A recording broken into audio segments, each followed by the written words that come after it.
You're welcome, guys. I just want to say I have a special guest. We are going to talk about the New York Giants. What do the Giants have to do to make it back to the top of their division? And that special guest we have is no other than 5-Point Vid, a friend to the channel and a super nice dude to talk to. So let's get into it. Let's talk to Five. Hey, Five. Hey, how's it going? Pretty good. Pretty good. You? I'm good. Yes. And, hey, thanks for doing this. Thank you so much. You're welcome. You want to get started? Yeah. How long do you plan on going? Probably maybe 15, 20 minutes. Perfect. Appreciate it. So, Five, yeah. The New York Giants this offseason had a lot of changes. You guys got a new head coach. So, how do you feel about the new head coach? I think the new head coach is a win for sure. Dable had certainly worn out his welcome.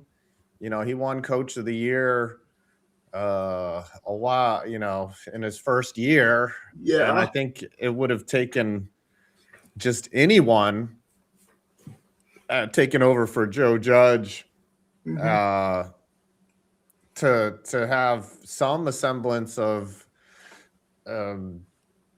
competence. And he was okay at first, but then he kind of lack of success can hurt you. Daniel Jones getting hurt multiple times, giving a lot of money to Daniel Jones. Oh yeah. It was time to end, and they needed to make a splash. They needed to bring in somebody with experience who's proven that he can lead a team. They've put together, I think, a decent roster, and Harbaugh has a big job in fixing a very dysfunctionally coached team, especially both on offense and defense last year. So I think Harbaugh was the move, but he's not a guy that over the last decade or so has shown that he's good at closing out games. So that is one area of concern. Yeah, that is.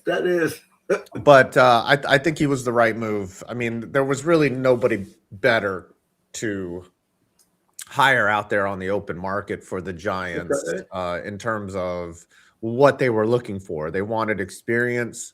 They wanted a proven winner. They wanted Tom Coughlin essentially 2.0. Okay. I don't know, I mean, not in terms of discipline or what you think when it comes to, how Coughlin was, but they want someone to come in and start not just winning now, but winning for the next 5 years. And I think Harbaugh is that guy. And do you actually believe in Jackson Dart? I mean, sorry. They traded up for him in the draft. He came out. He did a lot of things that you like. I think Harbaugh has already implemented a system that worked well for Lamar Jackson, an athletic, mobile quarterback. Okay. I think Jackson Dart is athletic, mobile. He needs to work on some decisions that he makes. He's not perfect by any means, but he does make plays. He makes plays that'll make you scratch your head in both a good and bad way. And so it's only year one. Yeah. Last year he came in late. He started late. Russell Wilson, I don't know why he was out there, but they wanted to at least have a transition period to Jackson Dart. I think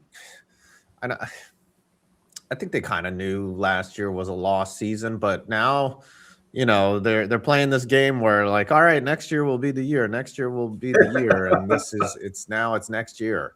So Yeah. we'll see how good Dart is in his sophomore year. And I know last year that Scatterbo got hurt. So is he going to be ready for the start of the season?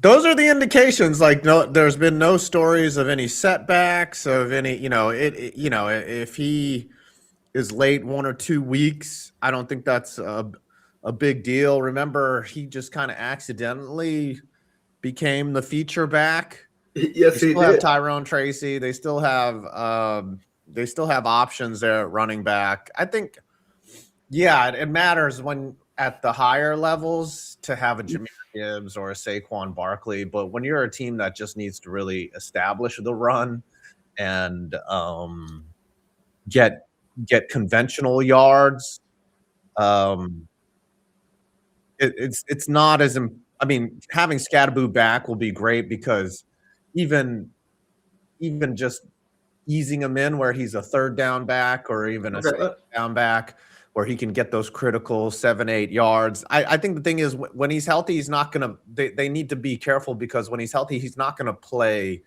cautiously. He's Oh, going no. to Oh, go all out. yeah. And so he could be susceptible to another injury. So they might have to put him on a pitch count to start. Okay.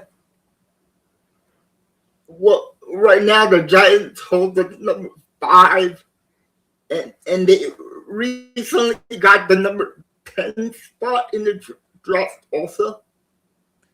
Yeah. So, I mean, initially when you looked at the roster, you were like, okay, can we get a wide receiver? Can we get a Makai Lemon at 5? Yeah. This draft is very it's not very deep at wide receiver. No, So a lot of the talk I'm hearing is Caleb Downs at Okay. 5 and then Sonny Styles at 10. They have a lot of capital right now.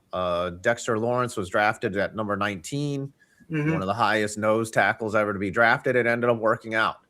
So now they take Dexter Lawrence and they turn him into the number 10 pick so they could get, I mean, they've been awful at safety. Tyler Nubin has been disgustingly bad. So I think Caleb Downs is going to come in and replace him. He might just be shuttled down the depth chart or eventually traded away. Nubin, that is. And then, yeah, the Giants have had a lot of trouble in the secondary. So Downs at 5 sounds outrageous. Usually defensive backs are not taken that high. The highest defensive back taken ever is what's his name? From the Jets. Why am I blanking on his name? Gardner? Sauce Gardner? Yeah, Sauce Gardner was taken number 4 overall. Caleb Downs is not a stretch at 5. He's the best safety in the draft right now. I think that's what they'll do, and then they'll take another either interior lineman or Sonny Styles down it because they need a hand in the dirt lineman. They have Burns and Thibodeau, but I don't think anyone's really sold on Thibodeau right now. No. He's often hurt, and when he's out there, he can be shut down very easily. Yeah, but how do you feel about? I mean, everybody thought that Dexter Lawrence was not even going to get a first round pick. You guys were not going to get a first round pick for it. I was surprised. I was surprised he was traded at all. You saw the deal that he ended up signing. It was only a 1-year deal. Yeah. He wasn't asking for much, but maybe he just really didn't seem to want to be in New York. And when you have that kind of issue, you see what you can get. And Cincinnati was willing to offer a first-round pick. I thought they could have got a first and a second, but I'm greedy. I wanted to see what they would get. Odell Beckham back in the day got not only a player and a first-round pick, but you're dealing with the Browns. The Browns are dumber than most teams. Yes. And so I think most people are saying it's just a fair trade. It was a swap 1v1. You get a top 10 pick, though. The problem is he's a nose tackle, and he was the best in the league, even after a down year where he was not as productive. as a lot of people wanted him to be last year. But he gets double teamed. He frees up a lot of guys. I think he freed up Brian Burns to do a lot of things last year. So losing him hurts, but we'll see what they do with that pick. We won't know for 2 to 3 years whether this was the right move or not. Yeah. So the last thing is, what's the feeling around the fan base? What is the expectation this year?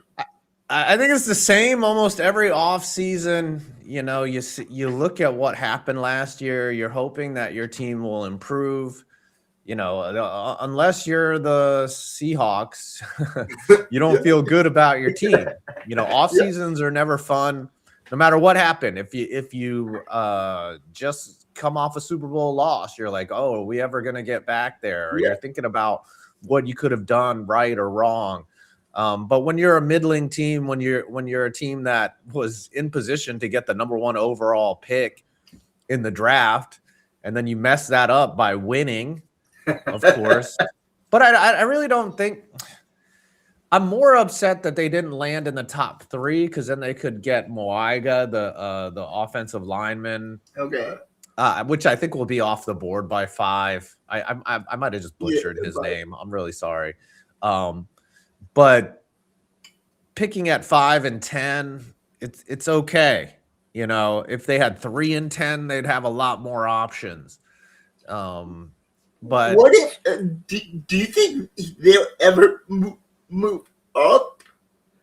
I don't think so. I think they're fine with 5 and 10, because either way, there's no way that they don't get Caleb Downs. Like, I don't see how anybody in the top 4 takes him with the top 4.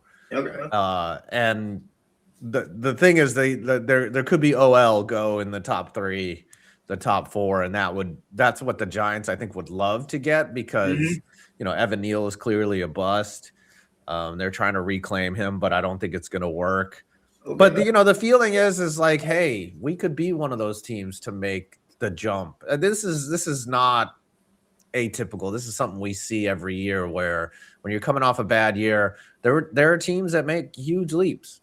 They go from garbage to, look at nobody really predicted Seattle or New England to do as well as they did last year. I think we knew Seattle had a good defense, and I think we knew New England had a good defense, but we didn't expect them to be facing off against each other in the Super Bowl, especially when teams like Buffalo and Detroit and KC, you know, established winning teams out there, even the 49ers. Last year was really weird. And so you know, of course, this would be the year where everything's predictable and all the good teams are back to being good again. You know, the Eagles could be a problem again.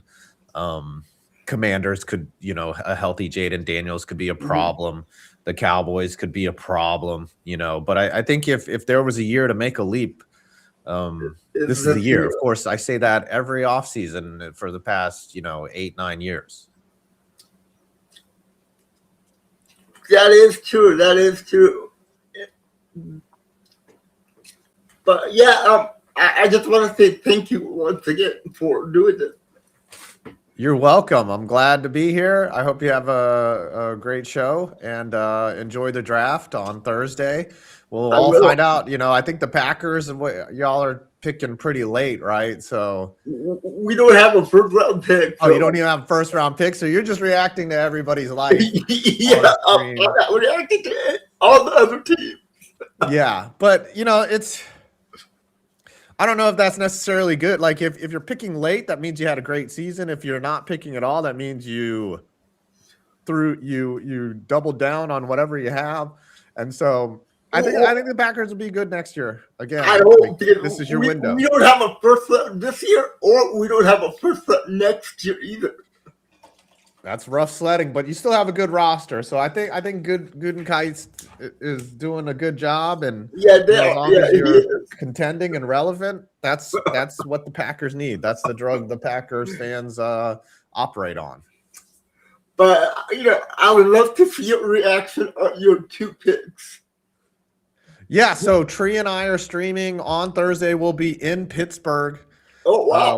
We're going down to the draft on Friday, the day after, and checking it out and having a good time. So, Man, we'll hopefully everyone will watch at home, and it'll be another wonderful draft. This is my favorite time of the year for sure.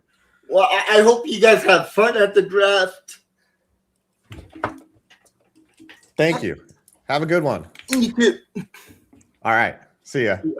Always a pleasure.